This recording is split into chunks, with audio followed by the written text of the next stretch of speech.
Bonjour à toutes et à tous, bienvenue dans la Pensée Philo, l'occasion pour nous de réfléchir à l'origine et au sens de certaines expressions courantes que l'on trouve dans la Bible.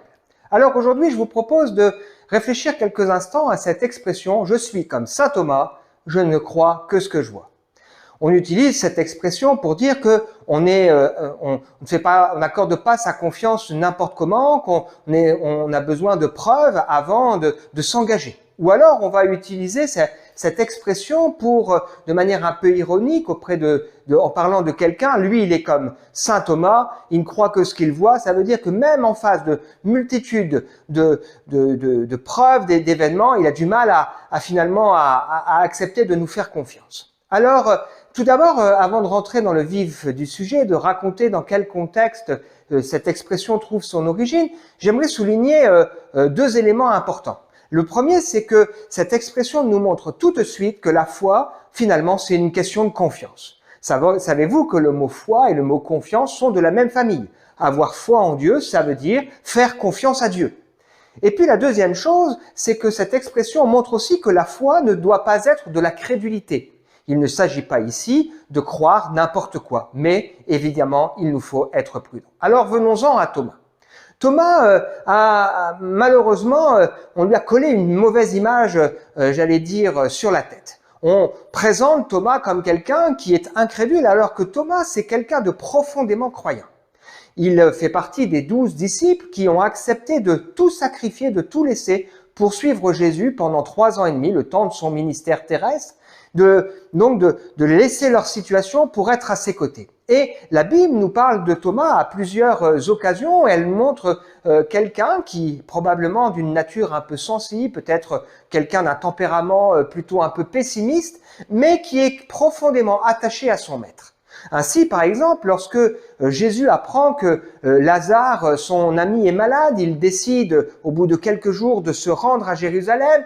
Il sait que dans cette ville de Jérusalem, les autorités religieuses en veulent à sa vie, les disciples le savent, ils décident d'y aller, et Thomas dit aux autres, allons avec lui, nous mourrons avec lui. Donc, il est prêt à suivre Jésus, même au risque de perdre sa vie.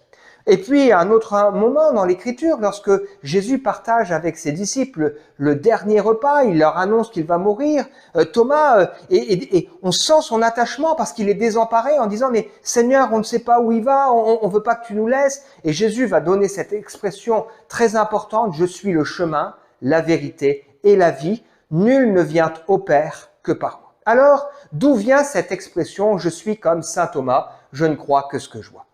On trouve cette expression dans l'évangile de Jean, au chapitre 20. Jean est un des 12 disciples qui étaient à ses côtés pendant 3 ans et demi. Donc cet évangile ne se termine pas, bien sûr, à la mort de Jésus, mais se termine à la résurrection et à l'apparition de Jésus auprès de plusieurs personnes.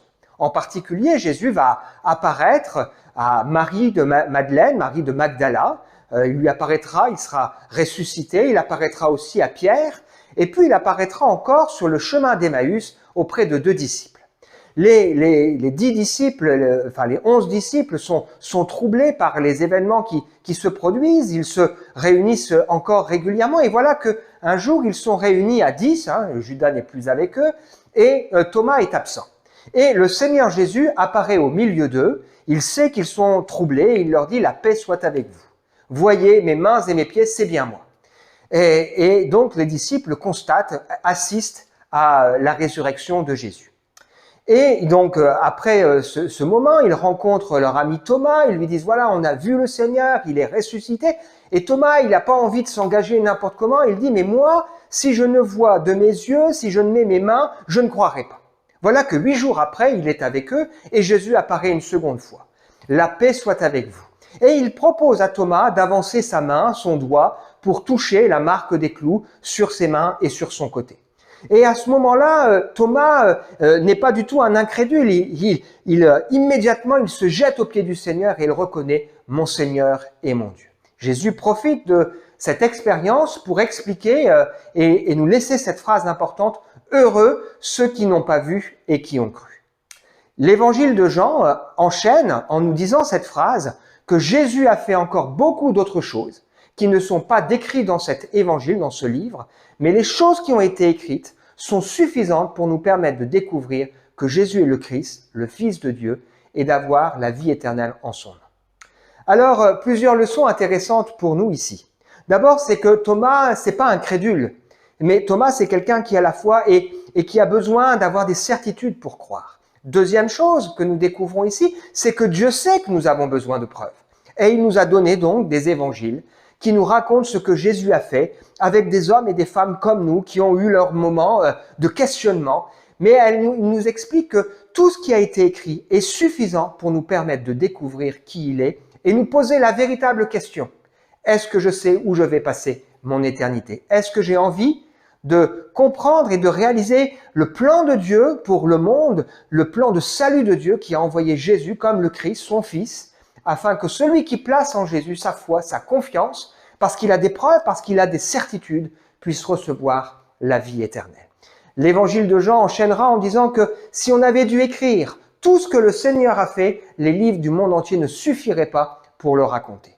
Oui, la foi, ce n'est pas de la crédulité. La foi s'appuie sur des choses qui sont tangibles, mais nous voulons être comme Thomas. Lorsque nous sommes marqués par les preuves, nous voulons lui accorder toute notre foi et toute notre confiance. Voilà, c'était la pensée philo. À très bientôt.